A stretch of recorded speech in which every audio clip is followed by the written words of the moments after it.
जोहार नमस्कार। धुमकुड़िया के आज के कार्यक्रम में आप सभी का स्वागत है। एक आदमी जिसकी मृत्यु से समाप्त हो गया एक सदियों पुरानी परंपरा, साथ ही समाप्त हो गई उससे जुड़ा इतिहास और सांस्कृतिक धरोहर। यह घटना वैसे तो 2011 में घटित हुई थी, लेकिन ये आज भी प्रासंगिक है क्योंकि भारत में कई समुदायों के इतिहास और सांस्कृतिक क्रियाएं, लोक कथाएं, लोकगीत मौखिक ही पीढ़ी दर पीढ़ी हस्तांतरित होते चले आ रहे हैं। उनमें लिपिबद्ध करने का कोई रिवाज नहीं। यह घटना हमारी इन्हीं धरोहरों के लुप्त होते खतरे को बताता है। अब ये व्यक्ति कौन थे, कहाँ के थे और किस परंपरा की बात आज हम कर रहे हैं, उससे पहले हमें उस परंपरा के केंद्र बिंदु को समझना होगा। हमें समझना होगा उस केंद्र बिंदु के महत्व को, उस परंपरा के महत्व को, ताकि हम लुप्त होते सांस्कृतिक धरोहरों के महत्व को समझ सके। और उसका केंद्र बिंदु है कंचनजंगा पर्वत और उसकी चोटी। जी हाँ, विश्व की तीसरी सबसे ऊंची और सिक्किम में अवस्थित कंचनजंगा। कंचनजंगा दुनिया की तीसरी सबसे ऊंची चोटी है। 8,586 मीटर ऊंचाई के साथ यह दुनिया की उन गिनी चुनी चोटियों में है जिस पर विजय पाना आज भी कठिन है। आज भी विश्व के उन प्रमुख 5 चोटियों में कंचनजंगा शामिल है जिनमें पर्वतारोहियों की मृत्यु दर सबसे अधिक है, करीब 20 से 22%। कंचनजंगा नाम तिब्बती मूल के 4 शब्दों से लिया गया है जो आमतौर पर कांगचेनडोंग्या या यांगचेन डजोनगा से मिलता है और सिक्किम में बर्फ के 5 महान पर्वतों के रूप में इसकी व्याख्या की गई है। यह नाम इसलिए पड़ा क्योंकि कंचनजंगा पर्वत 5 शिखरों का समूह है। आपको एक रोचक बात बताते हैं। सन 1852 तक कंचनजंगा को ही विश्व की सबसे ऊंची चोटी माना जाता था, लेकिन 1849 में हुए ब्रिटिश सर्वे के बाद ज्ञात हुआ कि एवरेस्ट दुनिया की सर्वोच्च शिखर है, लेकिन इसकी आधिकारिक घोषणा नहीं हुई थी। सन 1852 को सर्वे का केंद्र देहरादून में लाया गया। मानव कंप्यूटर कहे जाने वाले गणितज्ञ राधानाथ सिकदर और बंगाल के सर्वेक्षक निकोलसन के नाप पर आधारित त्रिकोणमितीय हिसाब किताब का प्रयोग कर बार बार इस बात को रेखांकित किया गया कि एवरेस्ट सबसे ऊंची चोटी है, लेकिन इसके सरकारी घोषणा पर काफी देर हुई।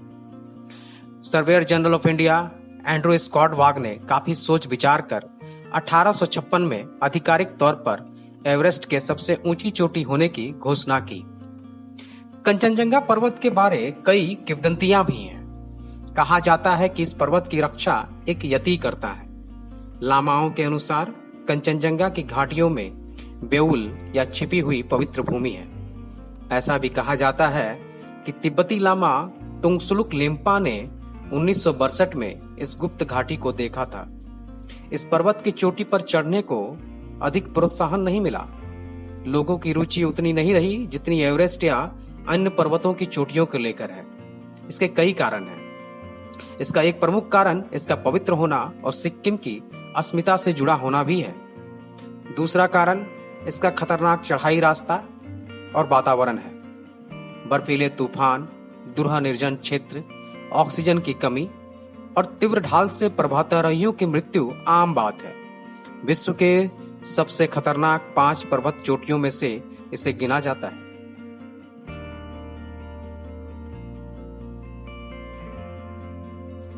आइए अब आते हैं इस बात पर कि आखिर इस कठिन चोटी को किसने सबसे पहले विजय किया।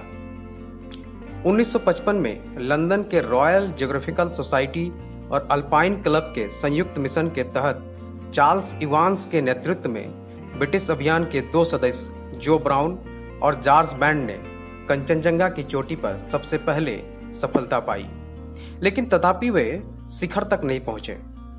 ऐसा उन्होंने कंचनजंगा के प्रति धार्मिक भावनाओं को सम्मान देने के लिए किया। कंचनजंगा की चोटी से कुछ मीटर दूर ही वे रुक गए। उन्होंने कंचनजंगा के प्रति धार्मिक भावनाओं को सम्मान दिया और साथ ही सिक्किम के राजा और धार्मिक प्रधान चोग्याल ताशी नामग्याल को दिए गए वादे को पूरा किया ताकि कंचनजंगा की प्रतिष्ठा और पवित्रता बनी रहे और आज भी शिखर पर पहुंचने वाले प्रत्येक पर्वतारोही या चढ़ाई समूह ने इस परंपरा का पालन किया है। कोई भी अपने अभियान को शिखर तक नहीं ले जाता है, वो शिखर से कुछ दूर ही रुक जाता है। हर पर्वतारोही अभियान पर्वत शिखर से 10-12 मीटर पहले ही पूर्ण मान लिया जाता है।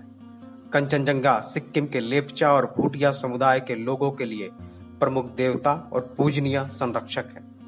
लेप्चा कंचनजंगा को अपना संरक्षक देवता मानते हैं। सिक्किम के संरक्षक देवता दजोंगा भूमि के मालिक रक्षक पर्वत कंचनजंगा पर रहते हैं। इसके ढलानों पर लेप्चा का पौराणिक स्थान मेयल लियांग स्थित है, जो लेप्चाओं का मूल स्थान माना जाता है। कंचनजंगा के प्रति सिक्किम वासियों की भावनाओं को सम्मान देने के लिए और कंचनजंगा की प्रतिष्ठा की सुरक्षा के लिए वर्ष 2000 में इस पर चढ़ाई पर भारत सरकार ने रोक भी लगा दिया था, जिसे 2019 में हटा दिया गया। अब तक तो आप समझ ही गए होंगे कि कंचनजंगा पर्वत कितना पवित्र माना जाता है।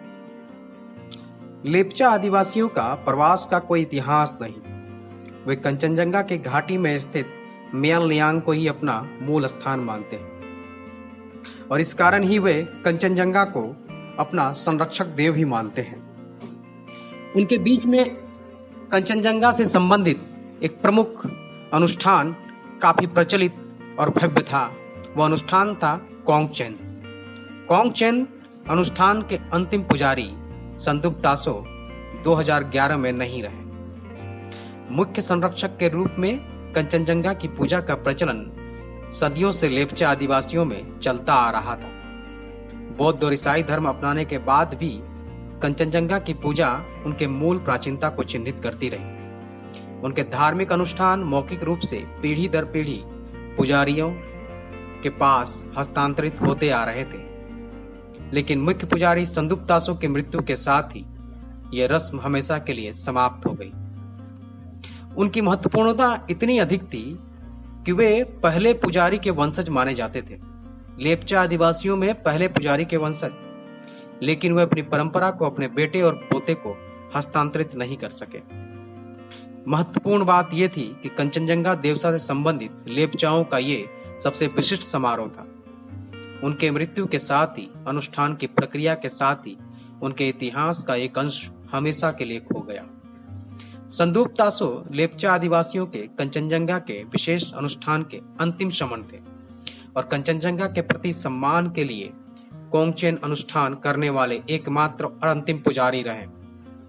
कोंगचेन की रस्म सिक्किम के सबसे ऊंची चोटी माउंट कंचनजंगा को सम्मान देने के लिए की जाती है।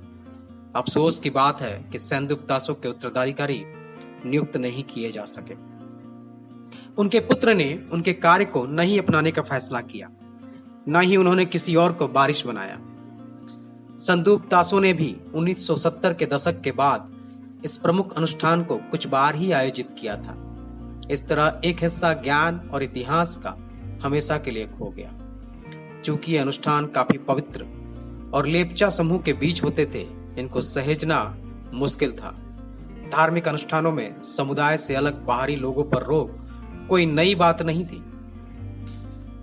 यह अनुष्ठान लेप्चा समुदाय के महत्वपूर्ण शमन और महाराजा द्वारा पूरा किया जाता रहा, लेकिन संदुप तासो की मृत्यु के साथ ही अनुष्ठान और इससे जुड़े गीत, मंत्र, परंपराएं सब कुछ खत्म हो गया। कोंगचेन अनुष्ठान लेप्चा समुदाय में सिक्किम में शुरुआती बसने के इतिहास से जुड़ी परंपरा थी। लेप्चा के ऐतिहासिक पहले पुजारी के वंशज के नहीं रहने के कारण अब ये सब एक स्वप्न मात्र हो गया। लेकिन इसके बीच में एक सुखद बात रही। वो सुखद बात रही कि डेनिश विद्वान सियगर ने संदुप तासो के पिताजी के अनुमति से इस अनुष्ठान को रिकॉर्ड किया था, इसको सहेजा था और वो आज उनके किताबों में दर्ज है।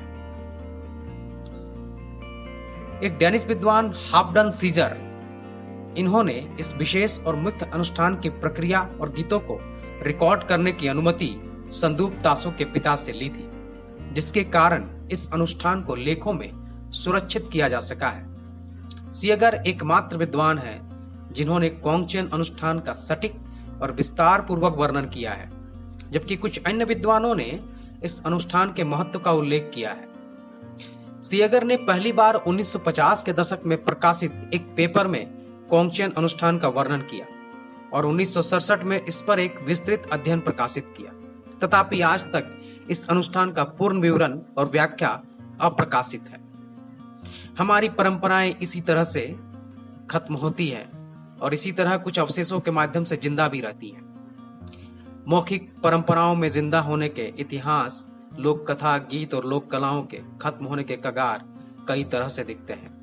इनके खत्म होने का खतरा इसलिए भी ज्यादा है क्योंकि ये मौखिक रूप से जिंदा है और क्रियात्मक कार्यकलापों में बसे हुए हैं। उसे सुरक्षित रखने का प्रयास किया जाना चाहिए ताकि इतिहास के कुछ तो अवशेष बचे, और ये प्रयास आम जन आज टेक्नोलॉजी के सहारे कर सकते हैं। तो आइए ऐसी परंपराओं को रिकॉर्ड कर सहेजते हैं और इन्हें बचाने की कोशिश करते हैं। धन्यवाद।